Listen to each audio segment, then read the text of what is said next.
Welcome along again to Live on Air. This evening we're doing a New Zealand 2017 election special, and it's my great privilege to have with me here at Waiake Church Reverend John Murray, and online Reverend Wesleyan and the Reverend Ian Faulkner. Now, all of these people have been very generous with their time in coming into this evening's talk, because one way or another they've got a pretty vast amount of political experience, and some of them have stood for Parliament and others have been asked to stand for Parliament, and we'll explore that later in the evening. But just to begin with, a very quick whip around, guys, of what for you are the two most important election topics. John. Well, hard to choose, David, because I've got 200, but it's hard to name two. But I named housing and environment. Yes, good evening, everybody, and it's good to be here. I have a very keen interest on the housing issue, given that my two sons are thinking that they will be shut out of buying a house forever. And I am really interested in the growing divide, which is very obvious to me now, between those who can have a go at being a successful New Zealander or someone who can live comfortably and affordably in New Zealand, and those who can't. And I'm very interested about around that area. Great, thanks for that, Wes Philly. And Ian, what about you? Have you got two hot topics? Actually. My two are the increasing economic disparity between New Zealanders, and the second one is housing, for the same reasons that Wesleyan has mentioned. Okay, I think the common one for all of you is housing, and it's obvious that the National Party position is that they've done enough over the last 9 years, and the market is cooling down and more houses are coming on stream, so it shouldn't be any problem, I guess, for your sons in the near future, Wesleyan. But you guys may have a different perspective on this. John, could I kick off with you, thanks? Yeah, I think the dilemma I see with the whole housing issue is National Party as a government have been caught out, having denied for almost 9 years that there's an issue around housing, and now trying to buy some capital with housing issues without admitting that they've done nothing. And the example I give is that they've promised to the Auckland City Mission 27 million as a contribution towards a very large building to accommodate homeless. Now, in my involvement in the Methodist mission, we didn't really support that model at all, because it institutionalises homelessness and actually doesn't deal with any core issues of connecting to communities. The other part is that $27 million sounds like a large amount of money to give to one project, and therefore quite a good vote catcher. The reality is the project costs $90 million. So I'm not sure when it will ever happen. I think the other part is that the electorate, people are generally concerned about the affordability of housing and the availability of housing. And anybody who can address that, most people will feel okay with. My personal view is that when we dealt with housing in the mission, it was never, ever as simple as that. I think that housing driven by good government policy is actually a way of addressing a number of issues. It does deal with homelessness as long as you provide a raft of options and locations. But I think governments need to seriously think about how do they deal with the issues around housing affordability, in other words, first home ownership, without getting into the emotive argument about social housing, which to me is not the same thing. And I think it's become a convenient scapegoat for people to talk about social housing as though it's something someone else should do, and the rest of us, we can't afford housing. I suggest they're all the same thing, they're all part of the same thing, and they're all attached to a number of other issues. I talk about housing really as being a living issue. Where do people live? How do they live? What are the cultural networks that we are able to grow and be nurtured in a good housing policy? What are the infrastructural things that we're going to provide as part of a good social housing, community housing, first housing, retirement housing program? The other thing is, I think housing needs to be seen as a way of a government, as I've suggested, levelling the housing boom and bust syndrome out. If governments are involved, and I suggest that they can actually start building houses when everybody else is beginning to stop. They can actually begin to build houses by suggesting in their contracts that young people be, as part of the deal, part of the contract, actually have an opportunity to learn a trade. If you don't provide workplace opportunities, upskilling opportunities to young people, then you can't tender for the job. I think that's a really interesting social dimension to social housing. It's not just a question of how do we put some houses there, but what is the whole infrastructure David, behind that? I would argue that all housing is social housing. You know, we all need to be able to interact with everybody else.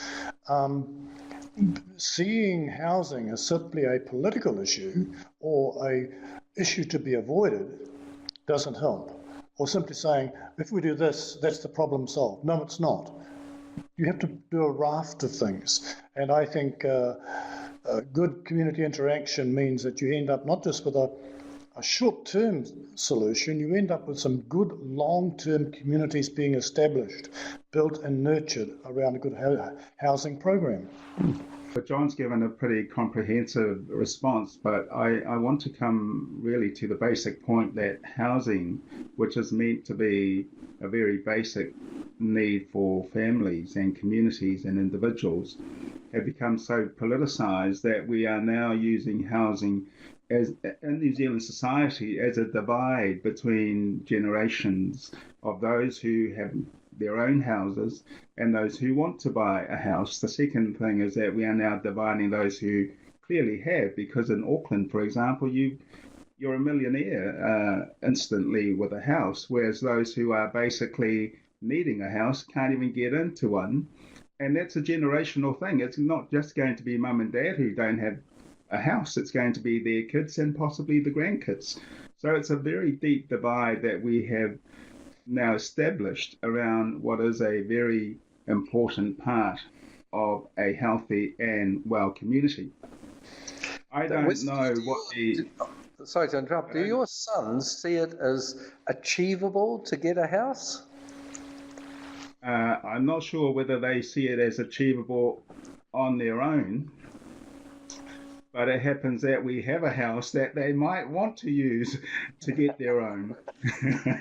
But that is a very real issue, as John had mentioned, the affordability.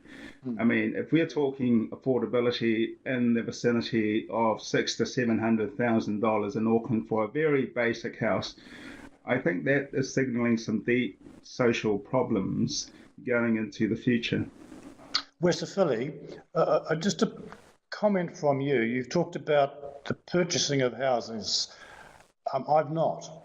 I wonder if you'd like to comment on that, because I am not sure whether home ownership is necessarily a sign of achievement in terms of a solution towards housing. I wonder whether the idea, do you see rental housing also as a possibility, but better costing for it? Or do you see home ownership in itself as a right? I'm a bit confused. I'm not certain about that myself. Yeah, that's a good question. I'm not sure if I have the answer to that, John. My sense is that most young people, if I was to take my two sons as an example, would like to aspire to home ownership.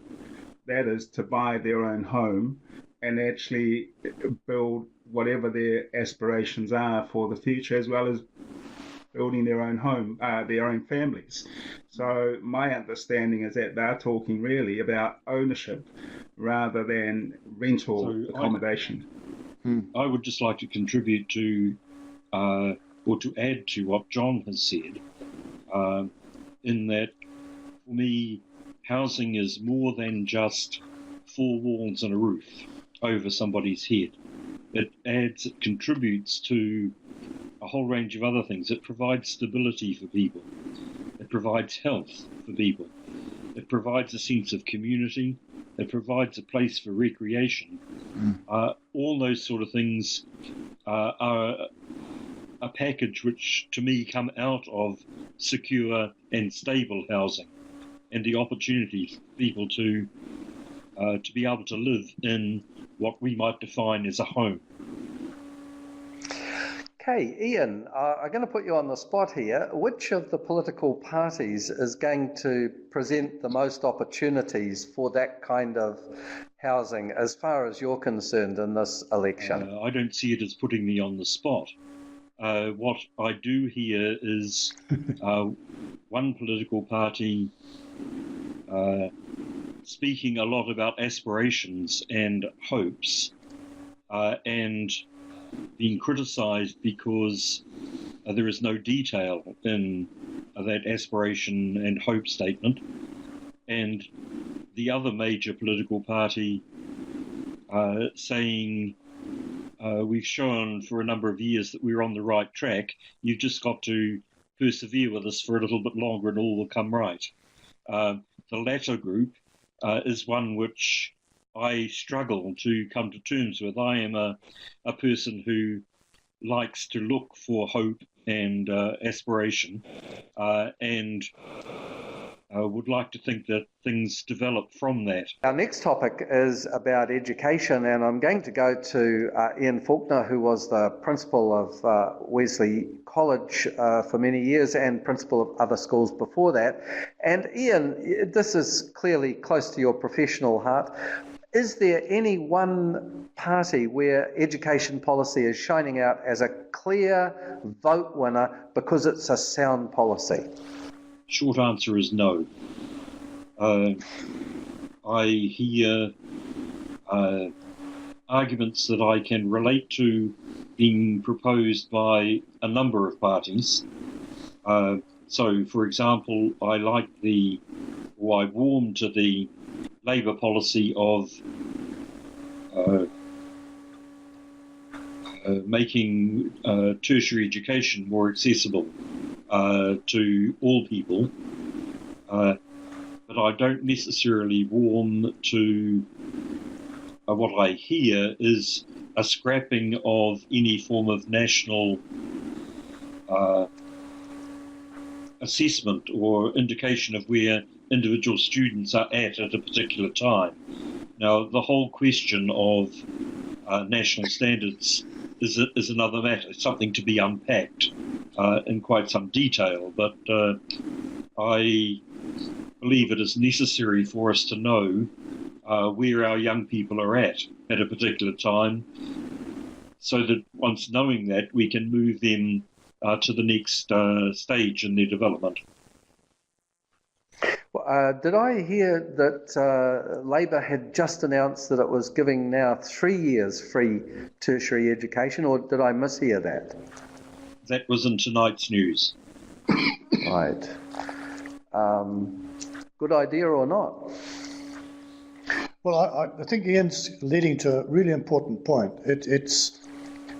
It's not just about the free to the student part of education that's important.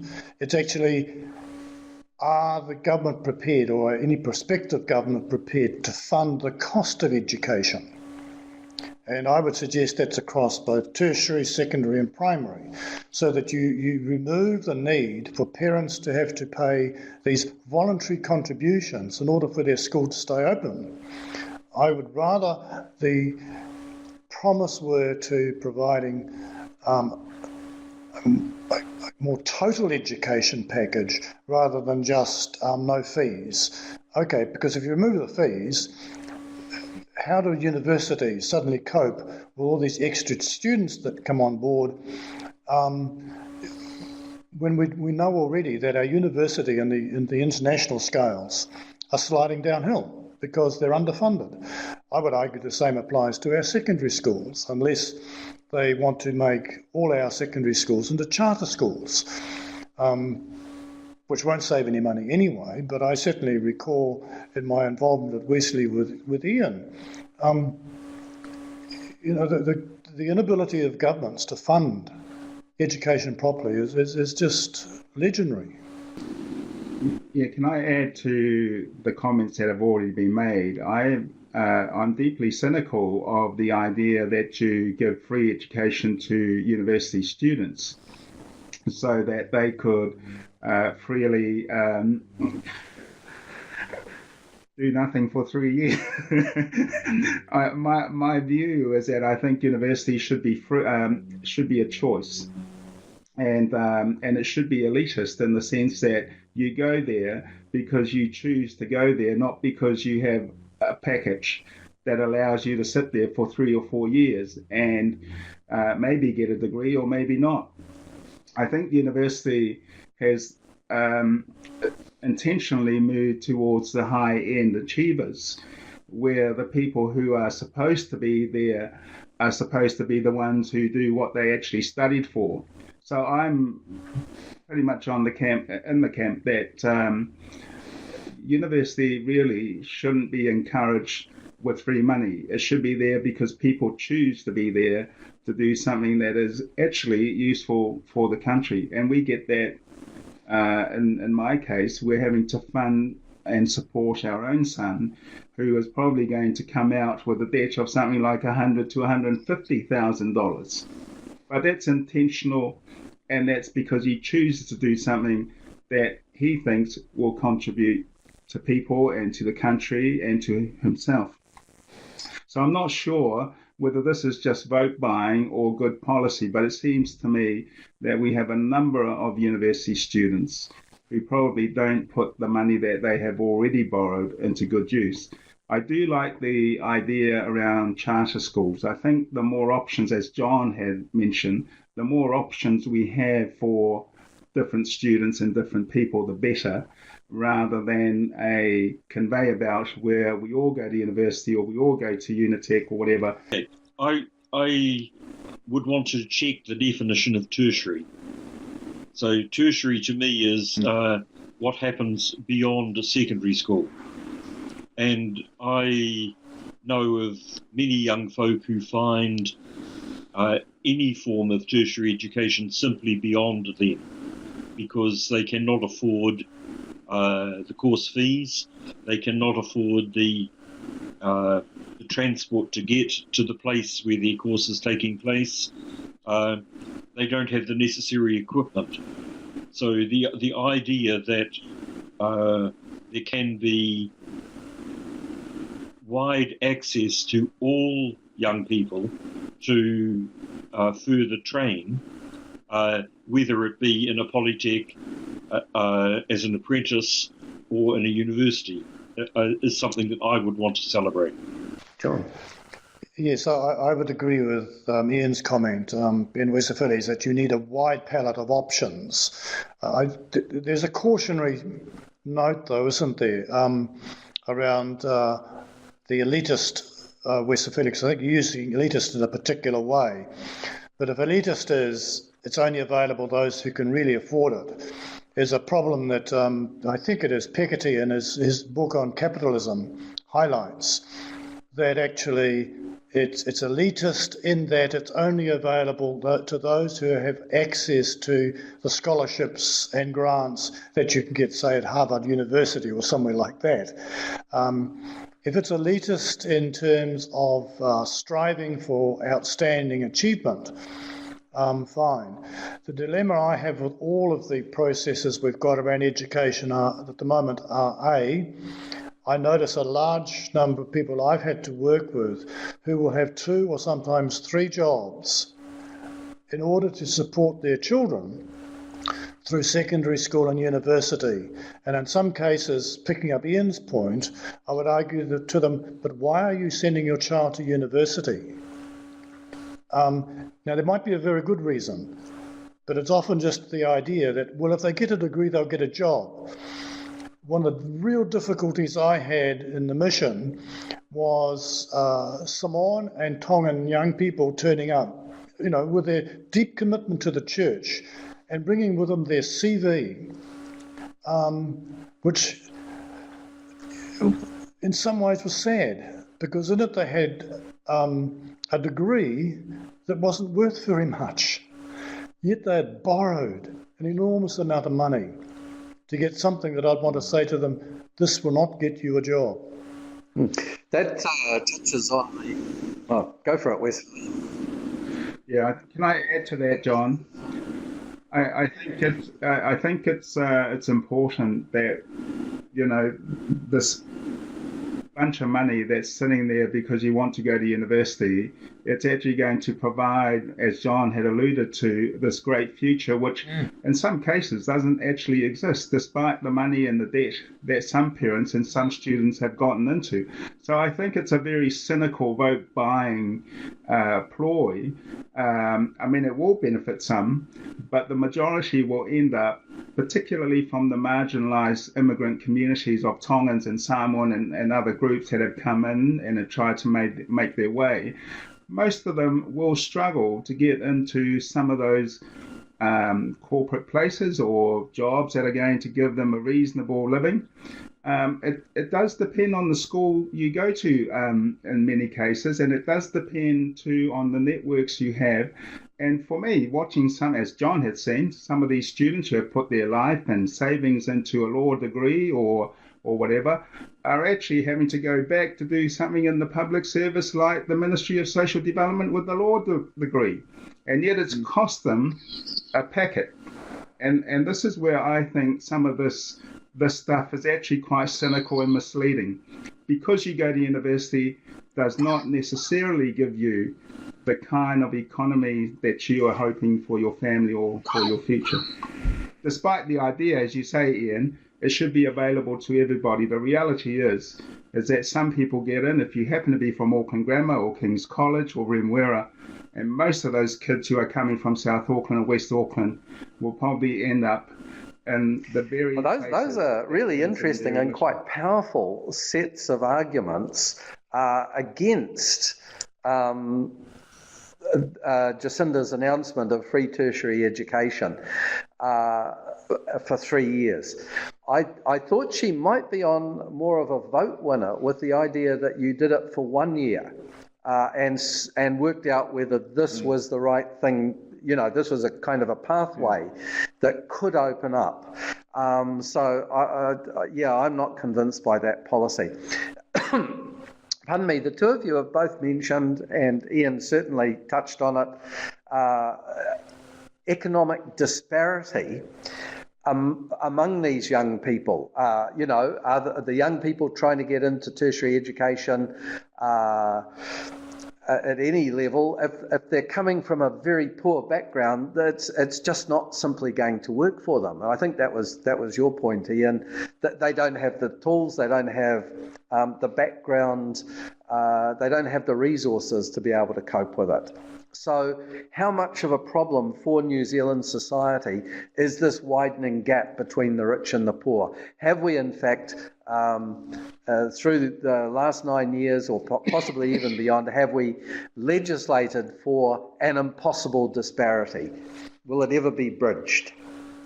Well, if I can come to that question, David, from the point of view of an immigrant myself and from the more marginalised community within our New Zealand society, I think there is progress, and we have to acknowledge that there is progress because education has given some of these communities and families the opportunity.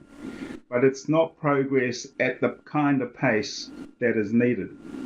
For every 10 Pacific students, for example, one might get into Russell McVeigh or to Deloitte or something like that. They are making progress, but it's not keeping pace with the kind of changes that we need to make in order to bridge some of these economic disparities that are obvious, not just within certain sectors or families of our New Zealand society, but in actual demographic segregation areas of Auckland, for example. There are huge gaps that I'm not sure whether these are multiple generational progress or really one generation. I don't know, but it doesn't seem to be keeping. Oyster Philly, would you say that since you were a young lad growing up in West Auckland, going to Kelston Boys, that you have noticed over your lifetime, now that you've got sons who are entering the workforce with student debt, have you noticed that this has become a bigger problem sort of year by year and irrespective of governments, that the rich are getting richer, the poor are getting poorer? I think that's generally the issue, is that there doesn't seem to be the critical mass of these migrant communities keeping up with the changes and the growing gulf between those who have enough and those who are struggling. But the other change, of course, is in the population. You've got more Asian kids now who are coming into the country, and overseas students who are coming in. The competition is much greater. And of course, you've got other opportunities in terms of sports. So you've got kids who are not only having to compete with a great amount of capable students, and some of them are brilliant students, but you've got other alternatives, which has all its risks of, it's like rugby. I mean, every kid wants to be an All Black, but not everybody's going to make it through an injury or that sort of thing. And so there are those risks. I'm not optimistic as I would want to be in terms of some of these marginalised communities being given enough any of a comments? break it's your to make a difference. Area too. So my concern is for quite a number of young people that believe that they do not have any hope for the future, that they are stuck in the position where they're at, and they have no means of finding a way out of that. And it's that group which I see increasing, not decreasing. And it's unfortunate in my eyes that that group are from largely from particular ethnic groups, and once those young people become entrenched in that, they then move on to other paths, and we know that the prison population is, or a move towards ending up in prison is there. And I don't believe that is a good scene for New Zealand for the future. Yeah, I've wrestled with this one because employed over 200 home care workers. And you might recall that this was the group that there was a significant employment court case over, who were simply the lowest of low paid because they were women. So the first disparity I think governments have to be prepared to simply name and deal with is the gender disparity.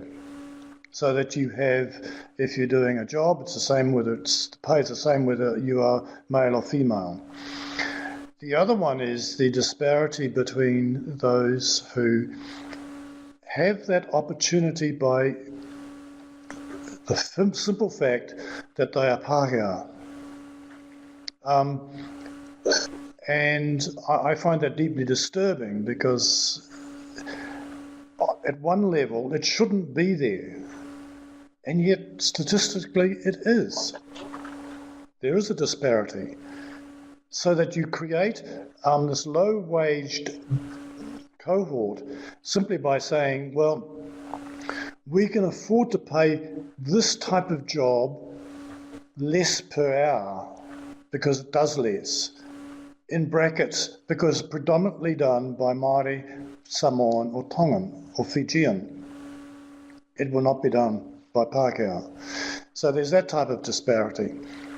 The ways of addressing that have been, for example, to talk about the living wage. I'm not a fan of the living wage because the problem with the living wage, it ends up by becoming the minimum wage. And the moment you talk about a minimum wage, you talk about pay bands and relativities, so that it's always at the bottom of the heap. So that you then also start talking about high income earners earning no more than 8 or 9 times more than the lowest band. I am sort of in favour of that. I think that's the one that within the Methodist Church missions we've tried to operate with. When I say try, it's exactly that. We've not been successful, but we have tried. We've talked about and we're hearing about the use of taxation. Now, I'm quite in favour of using taxation as a social tool for ensuring that there's a better distribution of wealth. It can be that. But we only deal with the disparity between people who are on a wage. The biggest disparity is actually between people who earn a wage and those who don't need to earn a wage. The wealthiest people on the planet do not earn any money. Their wealth is tied up in their assets and their businesses and their share portfolios and goodness knows what else, which they can live off, and yet they've got nothing. I recall the days when where there was means testing applied to a number of benefits. Most of the people who got the benefit were those who, for many of us in the community, simply saw as being very wealthy, but actually they were able to hide their income. So disparity is a very complex issue. And I think it's not just about saying we will impose this on people in order to introduce a better economic distribution or to address economic disparity. We all have to feel a social obligation and a social justice obligation to ensure that there's a better distribution of wealth across everyone's needs. And I think we should see it as a privilege to pay some form of tax, regardless, because we know it will benefit someone who actually needs it more than I do. I think I'd like to bring this part of the discussion to a close with the observation that the American philosopher John Rawls wrote a very interesting book called The Original Position, or argued rather for what he called the original position. And he said, let's, as a society, we should make up the rules around taxation, wealth distribution, etc., and everyone should have an equal opportunity to participate in the making of it, but no one is able to say in advance what position they will occupy in the society when they're making the rules. Well, we come to the final question this evening, which is about the environment and especially water quality. And Max Thompson is asking, should water quality, that is the rivers, etc., should that be governed as it currently is by a kind of a national standard, or should this be in the hands of local bodies, regional councils and the like? I think the dilemma for local government is always it's terribly under-resourced and struggles to actually implement and carry out a lot of policies. So the example would be the Resource Management Act. The struggles that you have on regional differences in what was intended to be more of a national idea. And as I look at the Waikato River, for example, the regional authority has struggled there to deal with local community interests and local councils the river flows through. And it's also been drawn into convoluted and very emotive debates around pollutants from farms, pollutants from industry, pollutants from towns. If central government says this is the standard we're going to meet, then that's it. And in some ways, I suggest that the whole of the environmental global issue is such and of such urgency, we don't have the luxury and the time to muck around with local niceties or local arguments that are not necessarily based on good scientific evidence that says our waterways are in trouble. Could I add to that, John?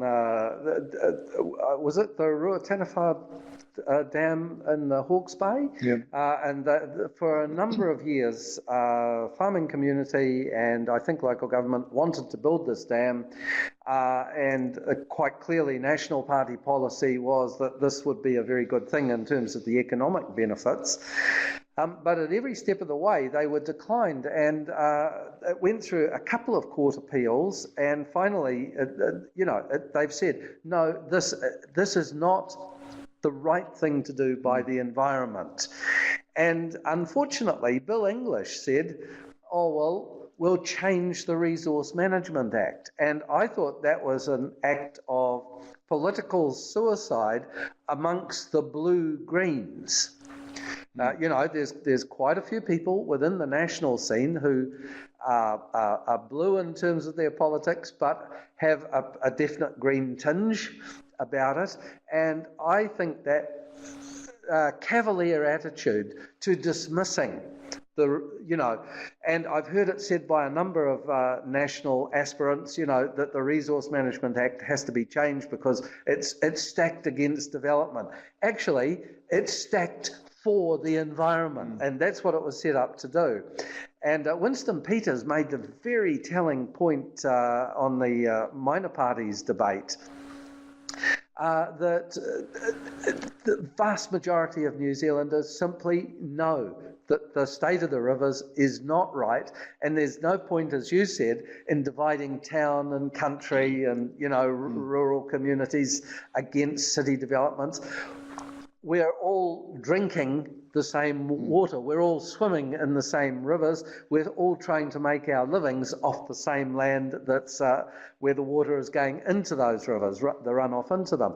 So we've got to address this as a matter of urgency.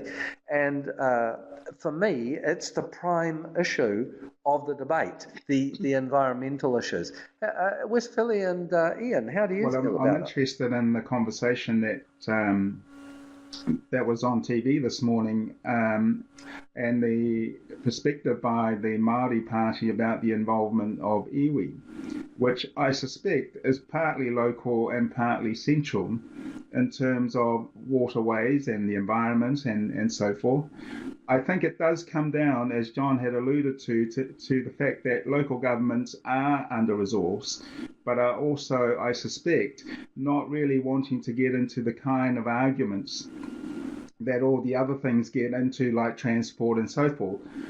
So I think, I don't know what the answer is, but I suspect that depending on which perspective you're coming from, whether it's local or central government or iwi, there's vested interest in all of this, and I'm not sure who's the benefit.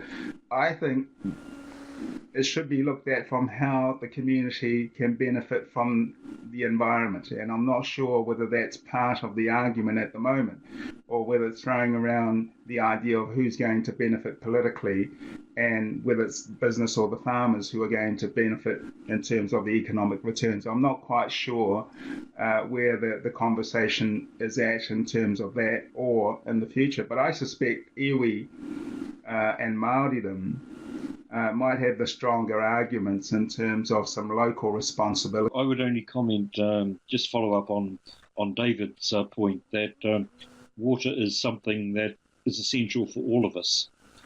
And from my view, we shouldn't lose sight of the fact that in some way we are all responsible for what happens to this vital resource, because without it, there is no human race to follow.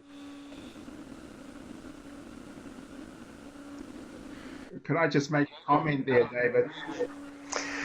Exactly. We have a local, very well put.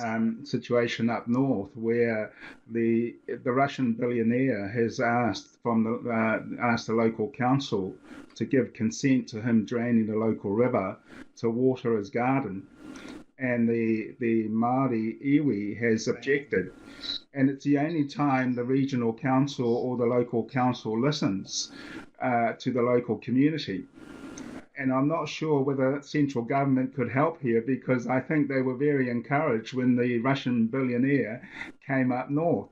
So I'm not sure. I'm pretty cynical, but I suspect that there is some real input that the local community might have in this, because it affects them at that grassroots level. So, I don't know.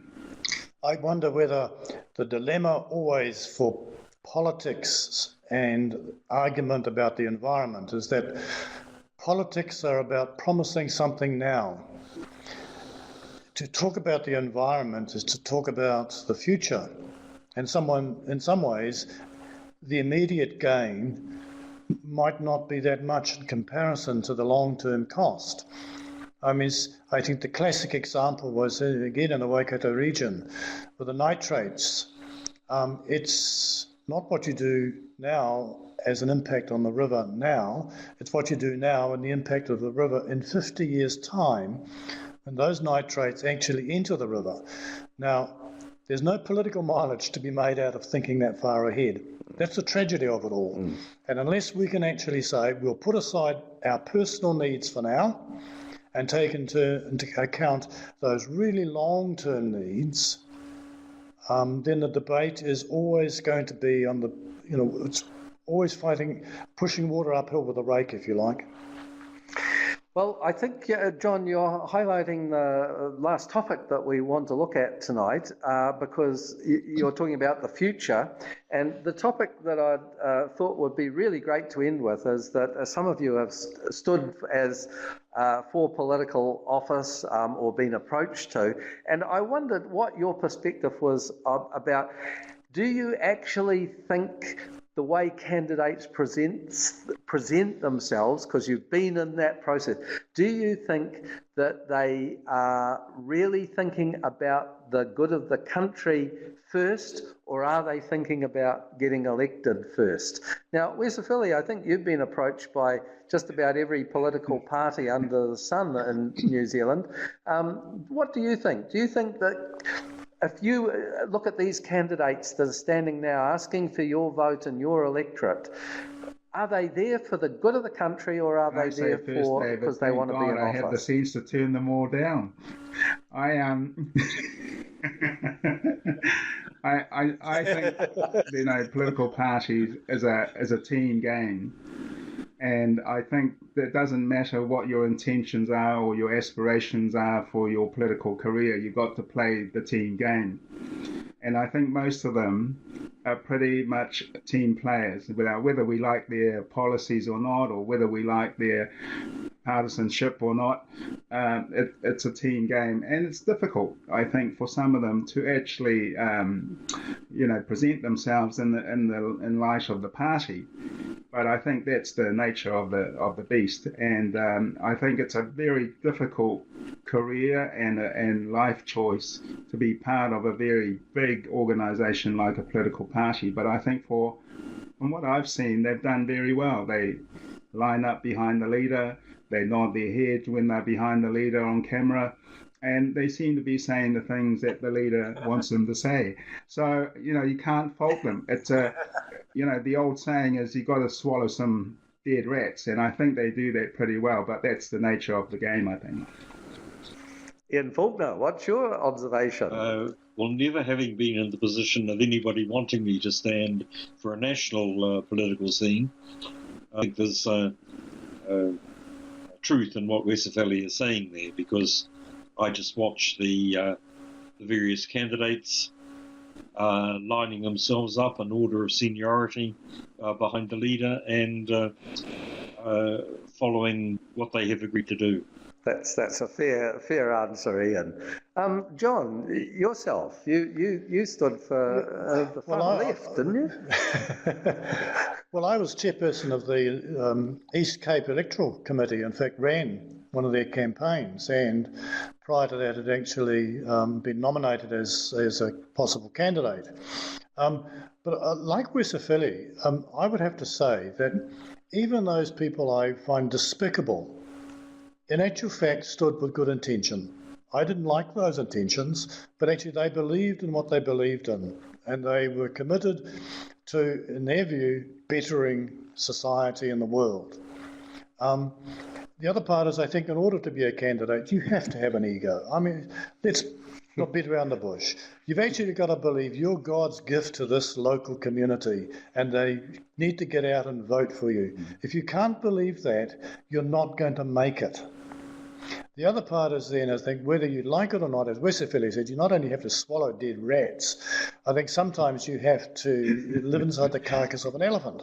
The simple reason is that your ideas are just one of a whole cluster of ideas of a group of parliamentarians, all of whom believe their ideas are better than anybody else's. And at some point, you're going to have a good idea. Most of your ideas are never going to see the daylight.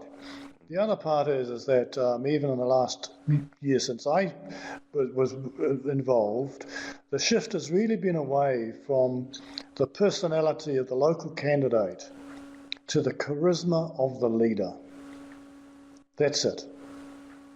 It's the only thing that people vote upon, and I think watching the polling today, one sees that Labour didn't have to change any policies. They simply changed the leader. Jacinda is a charismatic young person, and their polling went up through the roof. Yeah, and in fact, some of her announcements are sort of the policies of yesteryear. You know, they're no longer relevant for today. But it's the wow factor, it's the X factor. And I think New Zealand politics has become far more USA presidential in how it governs, how it runs itself for office these days. So I'd like to say thank you very much for all of you coming along tonight, and also to our studio audience. Thanks indeed for coming in.